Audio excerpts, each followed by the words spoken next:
Some books you can read again and again.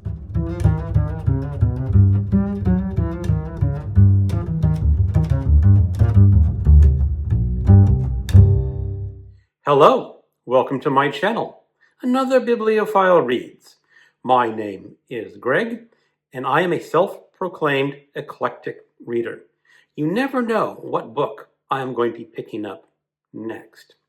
For 2026, I am beginning a rather foolish project, I think, of trying to make a short review or impression of every book that I read this year. Let's see how far I get before throwing in the towel. The fourth book I finished was a reread, The War of the Worlds by H.G. Wells. I have probably read this book once in high school in a physical format and listened to the audiobook a number of times. I just finished an audiobook version. I was intending to read the Kindle version, but I got distracted, so I listened to the audiobook. This was a buddy read with my friend, Bad Is Rad. She had told me that she had not read a lot of science fiction novels, so I am slowly introducing her to science fiction. First, in December, we read Childhood's End by Arthur C. Clarke, and then in January, we read War of the Worlds.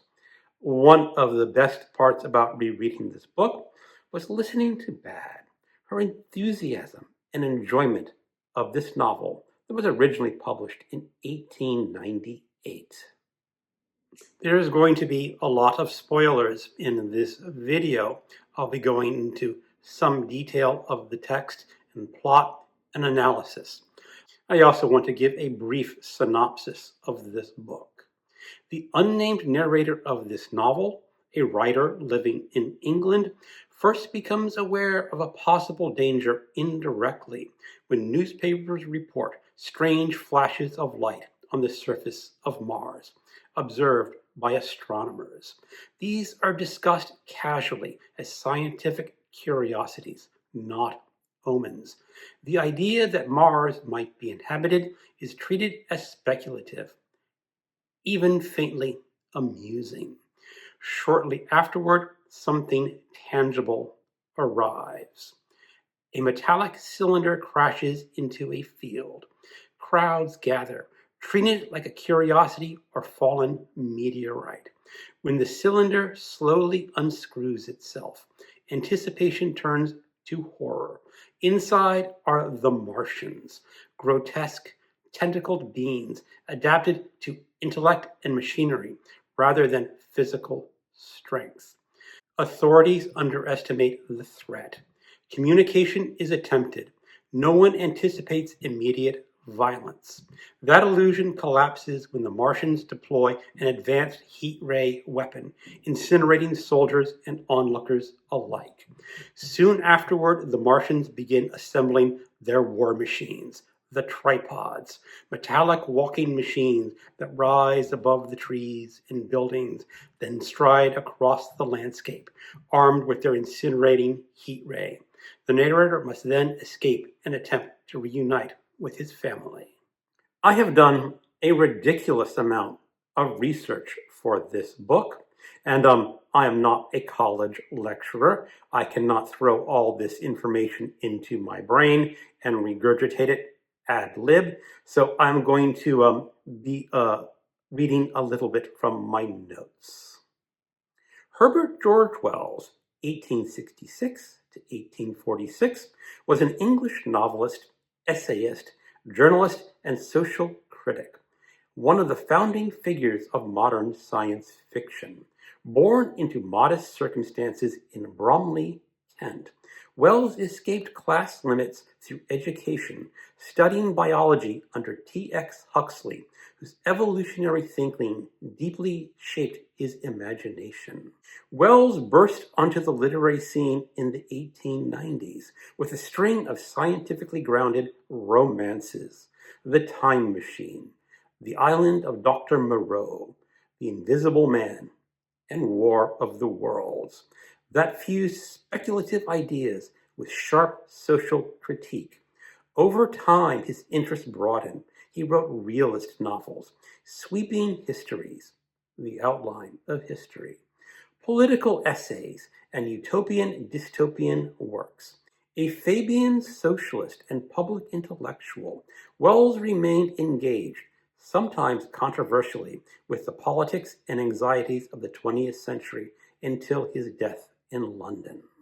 War of the Worlds was originally published as a serialization in 1897 to 1898.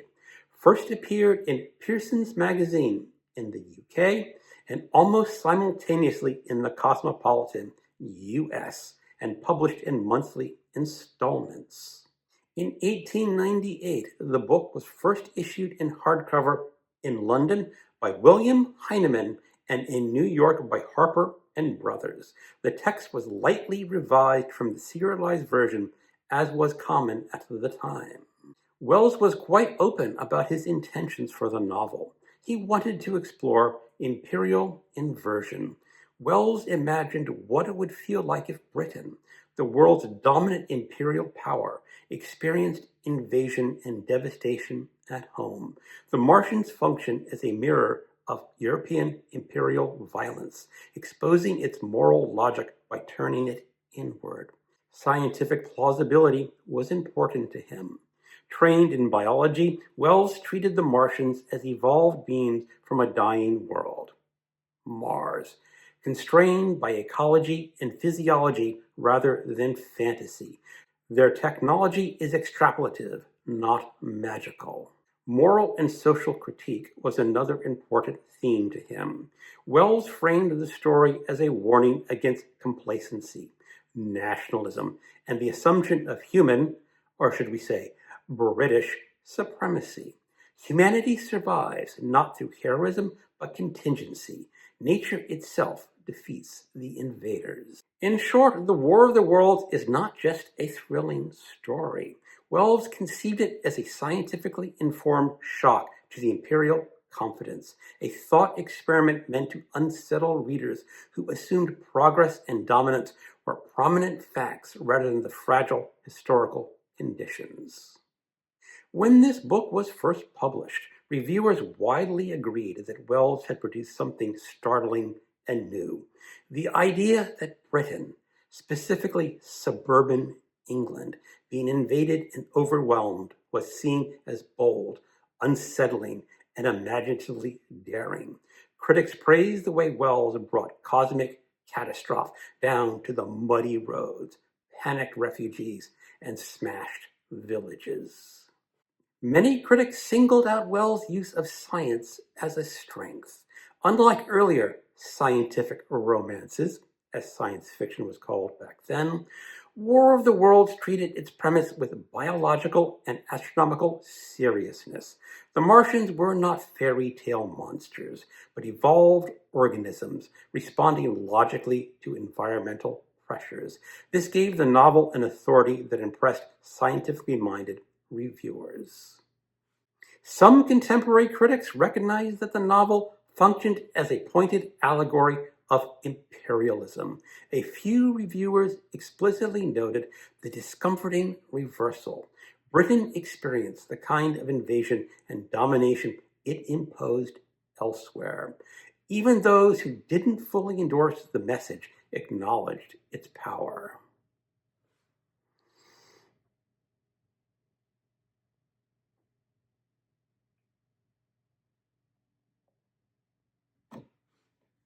The pacing, tension, and cumulative dread earned consistent praise. Critics admired Wells' ability to sustain terror without relying on melodrama, and several noted the vividness of the destruction scenes. The novel was not without its negative reception. More conservative critics complained that the novel was excessively grim, violent, or sensational. Some felt Wells was indulging in catastrophe for its own sake and criticized the lack of moral reassurance or heroic triumph at the end. A frequent criticism, even from sympathetic reviewers, was that the characters were thin or schematic. The unnamed narrator and supporting figures were seen as functional observers rather than psychologically rich individuals. Not all critics were comfortable with the novel's implied critique of empire and human superiority. Some dismissed these elements as nihilistic or morally corrosive, arguing that Wells undermined faith in progress, civilization, and British destiny. Despite its success, The War of the Worlds suffered from the lingering suspicion directed at scientific romances of the time. A few reviewers treated it as clever but unserious entertainment rather than literature, placing it below realist novels in cultural value. Wells was not religious in any orthodox sense. This worldview is woven directly into the novel, often in ways Victorian readers found unsettling. England is not spared because it is Christian, civilized, or chosen. Churches are destroyed along with houses and railways. Prayer does not stop the Martians. This absence of providence reflects Wells' rejection of an interventionist God. Humanity is not special simply because it believes it is. The Martians are not demons or agents of divine punishment. They are biological products of evolution, shaped by environmental pressure, just as humans are. Their superiority is contingent, not moral. This reflects Wells' scientific materialism. One of the novel's most explicit religious critiques is the curate, whose theological explanations collapse under pressure. He interprets the invasion as punishment or apocalypse, but his beliefs provide no guidance, resilience, or ethical clarity. He becomes hysterical and ultimately dangerous.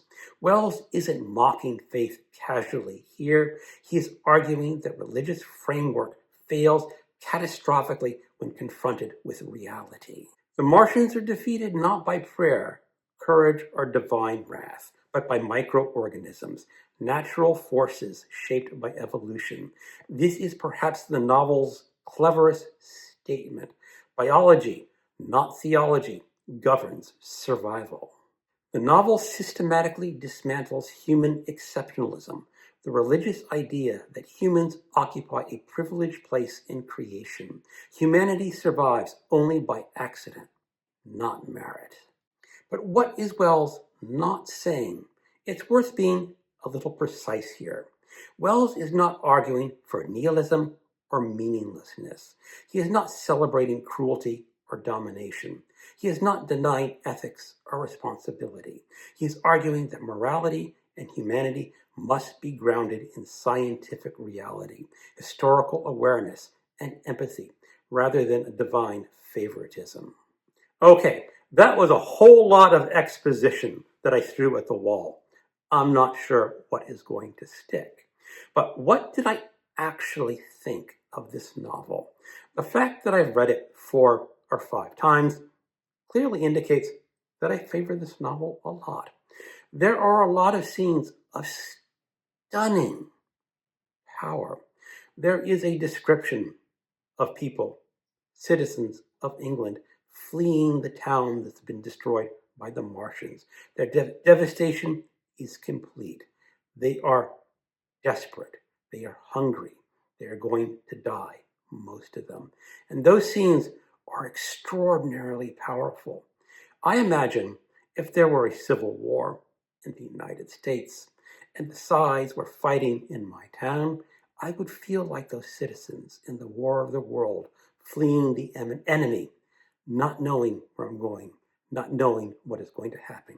A truly powerful scene. There is one scene also in this book that Bad mentioned to me. It is the nameless narrator. He is trapped in a house that is collapsing. He is hungry. He is thirsty. He cannot escape because the Martians are surrounding the house. And then suddenly, a stray dog wanders into the house, rather briefly. And the narrator is thinking, should I eat the dog? Now, I will not say what happens in the story, but Bad brought that up to me in our conversation. If I were in a desperate situation, would I eat a dog? Because dogs are man's best friend. Would that be akin to cannibalism? Maybe not quite so seriously, but we are very attached to our dogs, to our cats, to our horses. They are family members. If you were in a serious situation, could you eat a family member, a dog, a cat, your brother, a stranger? That's an interesting question. And the way I said it was this. I'm a 61-year-old man. I have had a relatively good life. And if I were in such a desperate situation, I don't know that I would eat the dog because civilization is going to go through a lot of hardships afterwards, recovering from this devastation, whatever it is. And do I really want to live through that? Am I comfortable having my 61 years that have been good years and just find another way to shuffle off my mortal coil? But what if I were a young man? What if I were 21 years old, in great health, and thinking I can help recover this civilization, this world, but I have to eat something? Maybe that something is a dog or a family member or something like that. Maybe I would do it.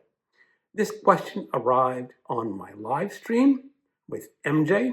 Now, MJ, who has a dog named Watson, was very emphatic. She would not eat a dog under any circumstances. I can understand those sentiments. But what about you? What about other people? What could you eat if the circumstances were dire? Now, I've already mentioned that one of the weaknesses in this novel is the characterization. The narrator is rather flat. He is a writer, some sort of scholar, and he just observes the Martians. He observes what is happening in the world. He really takes very little action on his own, and that would put off a lot of modern readers. Modern readers, and even some readers back in the late 19th century, want their narrator, they want their hero to do something. I imagine another type of author writing a similar story would have the author be, or say the narrator be, a master of kung fu or something like that, and get into some kung fu fighting with the Martians, kicking some Martian heine, or whatever would function as a heine on a Martian. That is the sort of characterization that a lot of modern readers want. I'm okay with the narrator just being an observer. I think I'm a little out on the edge, out in the the wilderness in those opinions, but I'm okay with that. Okay, overall, what did I think of this book? I have created my own ranking system because I'm a little bit blasphemous, I'm a little bit humorous, and my ranking system ranges from bloody hell yes down to bloody hell no. And I would rank this novel, would I recommend it to other people, as a bloody hell yes. This is one of the greatest works of science fiction, in my humble opinion. I would be remiss if I failed to talk about some of the many adaptations of this novel. Orson Welles, Mercury Theater on the Air.